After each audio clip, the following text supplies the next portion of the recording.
শিক্ষিত মানুষরা যাতে আমাদের ধর্মকে পুঁজি করে উচ্ছৃঙ্খলা তৈরি করতে না পারে, সেজন্য আমাদের সবার সচেতন থাকতে হবে।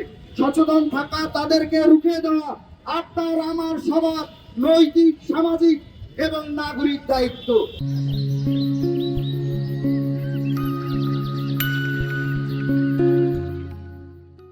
আমরা এই জাতির ভাগ্যাকাশে দুর্যোগের ঘন ঘটা দেখতে পাচ্ছি, আর সেই দুর্যোগের আপনারাই সেই ব্যক্তি যারা সেই দুর্যোগের ব্র্যান্ড অ্যাম্বাসাডর হয়ে বাংলাদেশকে শোষণ করার স্বপ্ন দেখছেন।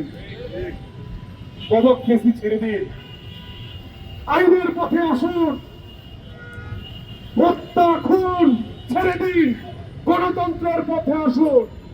আর না হলে একদলের আশ্রয় হয়েছে আমরা দেখেছি দিল্লিতে, আপনাদের আশ্রয় হবে দিল্লিতে।